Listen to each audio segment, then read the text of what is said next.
So yesterday I decided that today I was going to work on footwork instead of doing like a long basic bounce rhythm session, because I think I figured it was going to be some rest for my calves and my shins, but I chose to work on doing footwork for the run skip, and my shins and my calves are definitely not feeling like they got a break. I don't know what I did in the past couple days. I'm going to say that I don't think it was jump rope related.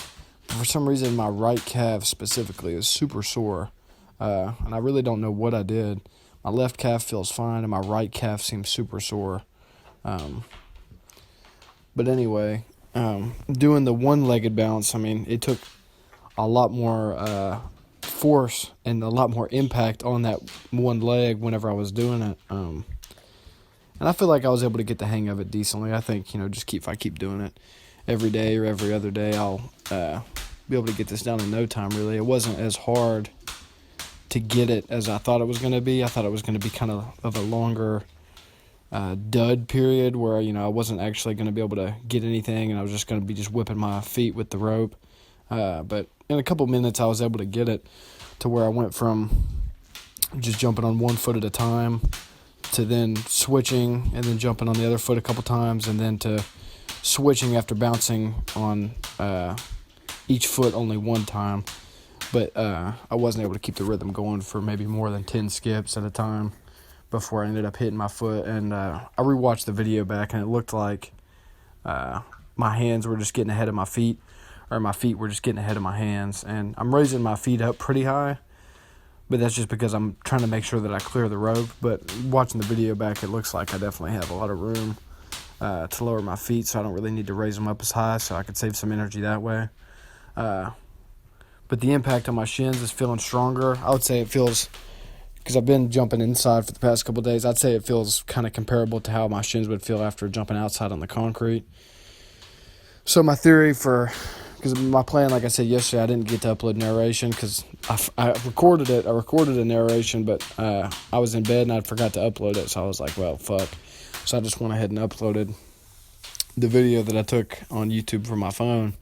But what I was talking about yesterday was I was thinking, since I think I talked about it in a video the other day, my theory kind of, what's the difference between doing something for 5 minutes every day with no rest, where it's, something that's physically demanding and you might be able to benefit a little bit from having a recovery day or a rest day, versus doing it, say, for like an hour and then taking like 2 days off, and then an hour and then like 2 days off. Who's going to make progress faster? And I would say probably it would be the person who's doing it for an hour a day and then taking 2 days off, because it's going to be more intense. And when you go to sleep at night, your brain is going to spend more time going over that stuff than it would if you just did it for 5 minutes like I'm doing. But I'm still attracted to the idea of just doing it a small amount every day, bare minimum. I mean, in the future, who knows, maybe I will be, jumping rope for an hour to get my cardio in or something. But right now, just as far as the attractiveness of doing it for 5 minutes every day or just a short amount of time every day, is the idea of just habit building and just having something that you can fall back on that's easy to do, that has very little bar to entry, I guess, as far as, I already have the jump rope here. I can jump rope in the house. I've already got my skills kind of developed. It's something that I can just pick up and do. And sometimes I do just pick up and do it whenever I'm just walking through the kitchen and I see, oh, there's my jump rope, and, my shoes are already off. I might as well just go ahead and get some skips in. It's more than nothing. And like I said, a couple months ago, there were days where or weeks even, where I would hardly leave my room. I was just, sitting around playing video games, eating fast food, and drinking soda. I mean, so having a little bit of something every day is better than nothing. So that's kind of part of the appeal for me. But my thing yesterday, I keep getting off track, rambling, was that I was thinking, instead of, wondering what's the difference between doing something for an hour or 5 minutes, I'll just kind of change up the way I'm approaching it. So I was thinking, okay, over the next couple of days, I'll just work on my footwork so that way it's not as intense of an impact on my shins and my calves and my muscles, so that they can recover. I can still learn new skills and keep my streak going. and I can recover, because my whole idea was, I feel like my cardio is starting to suffer a little bit because I haven't been running.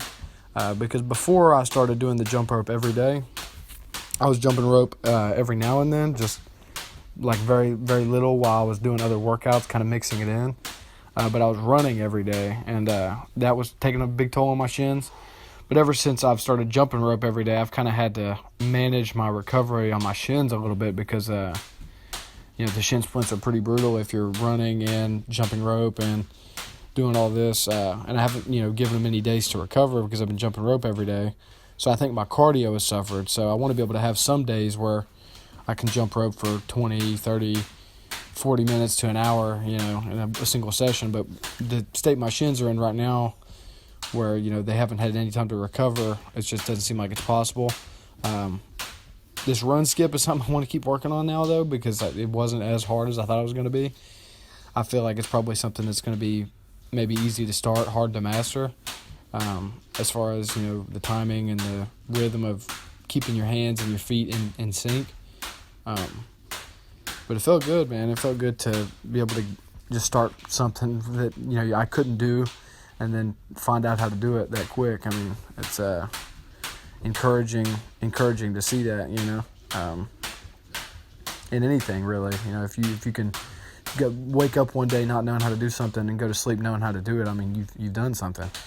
But I don't know how effective this is going to be for my theory of working on footwork as rest for my shins, because right now it's feeling like it was more intense than a normal session. So who knows? I mean, I'm not in any rush to get my cardio in. Like I said, I went and got my bike pumped the other day, so I pumped up my tires, and I still haven't even gone for a bike ride yet. So I think maybe I'll just keep working on my footwork every day or every other day for the next couple days, and maybe just get my cardio in on the bike.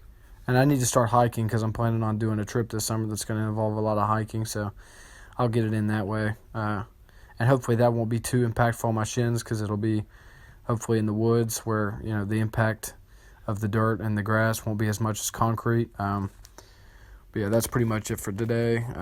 Extremely tired. Been a long day, ready to get some sleep. So that's it.